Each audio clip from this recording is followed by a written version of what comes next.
Hi there, and a big welcome to the channel. My name is Dr. Ted, and on this channel I discuss mental health issues and personal development. For many people around the world, sleeping is a problem. Poor sleep can result in tiredness, poor motivation, and moodiness. Stress can be a significant factor in getting poor sleep. Talk to people who sleep poorly and they might say the following: last night I didn't sleep very well because I was up thinking about my child, or I was thinking about my job and how it's not going too good and I don't get along with the manager. There are many examples. Let's explore some sleeping problems due to stress and suggest how to achieve a good night's rest that can allow for a better day and improved mental health. Now let's begin by talking how the body deals with stress. Now in the brain is the hypothalamus. Now your hypothalamus helps keep you balanced to ensure that you're stable. Now when stressed, it kicks in. Now it does so by influencing the nervous system by managing hormones. So when stressed, the hypothalamus will release cortisol, adrenaline, and other stress hormones. Now such hormones can help explain why you feel, you could say, hyper alert during stressful situations so you can better deal with them. So for example, a loud dog, a big dog is maybe chasing you. You're very stressed so you can run away from it even faster. Or somebody, for example, attacks you so you can better fight them off. So when the situation is over, the attacker is gone or the animal is gone, these hormones reduce. So that can kind of explain why maybe you're tired all of a sudden, or you just kind of lack that power. For many people with sleeping issues, insomnia is a problem. Now, insomnia involves falling asleep or staying asleep, and then next day, problems in the daytime function. You can't just maybe focus at work or focus on your family. It's estimated that 1/3 of adults have issues with insomnia. Now, insomnia can be the result of stress, thinking about your problems, your work problems, your family problems, your school, your health, your finances. This can make your brain fully awake, thus making it difficult to fall asleep. Now I say this because we are always focused on something. Your brain's kind of always working. This is something natural to us.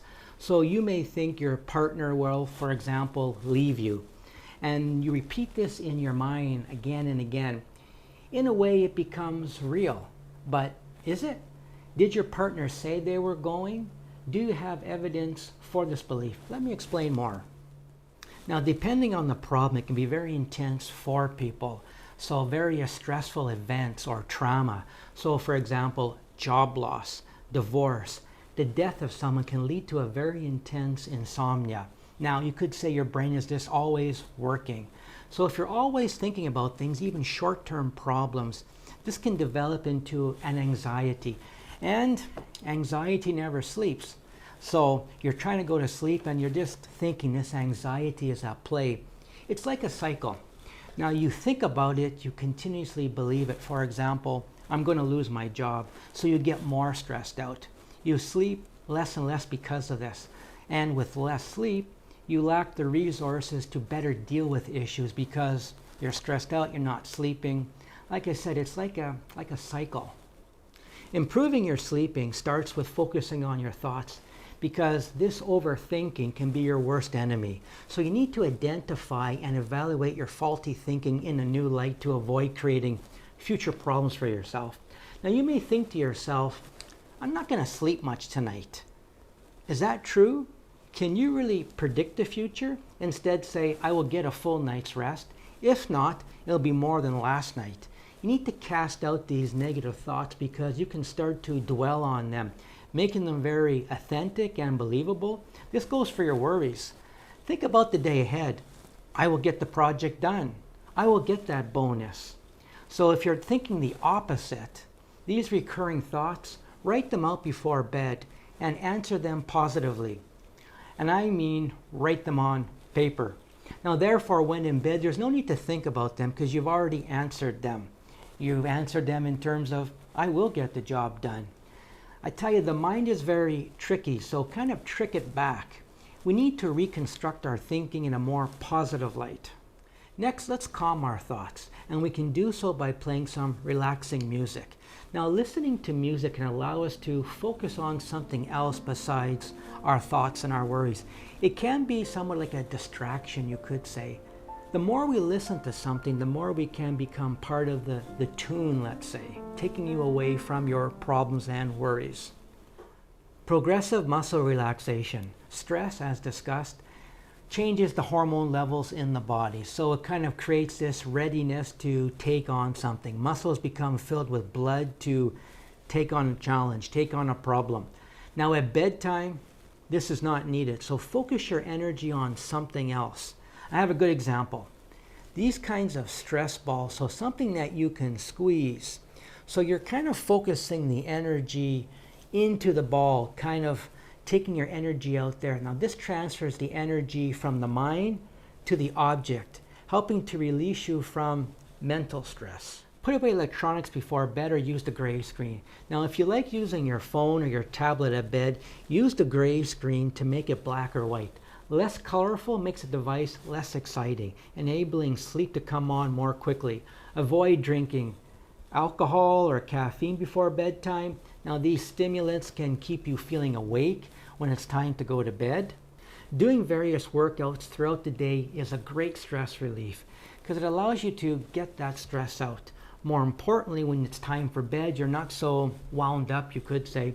Now, for myself, I do a workout before I go to work. And that can be basically just a weight workout, working with weights or going on the bike. At lunchtime, I do a lot of walking, so 30 minutes of walking, and after work, I do another 30 minutes of walking.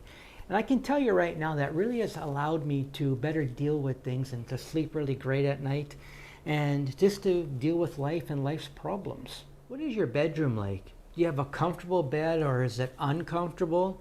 Is the room too hot without a lot of air movement? Now, something else I've done for years that's a real benefit is about 2 hours before I go to bed, I dim the lights. Now that helps to lower the energy in the room because if the room is very lit, very brightly, that can kind of keep me more wide awake. But if the room is more dim, you could say, it just brings down my energy. It's kind of preparing me to go to sleep. Are you on medication? Various prescription drugs such as antidepressants may keep you up. Cold, allergy, and weight loss products can contain caffeine that can prevent sleep. If you can't sleep, get out of bed and go to another place in your living space. The idea is to keep the bed for sleeping, not a mind workstation. In another area in your place, you can read, journal, write, or listen to that calming music. And then once you're kind of relaxed, go back to the bed and try to get some sleep. If we can sleep well, we can better deal with stress. Use some of the strategies in this video to assist in your sleeping and overcoming your tensions and worries at bedtime. If you found this video of use, pass it on to somebody who could benefit from it. And until the next video, wishing you the best mental health wherever you are in this big world. Want more content on mental health and how to improve it? Check out this video.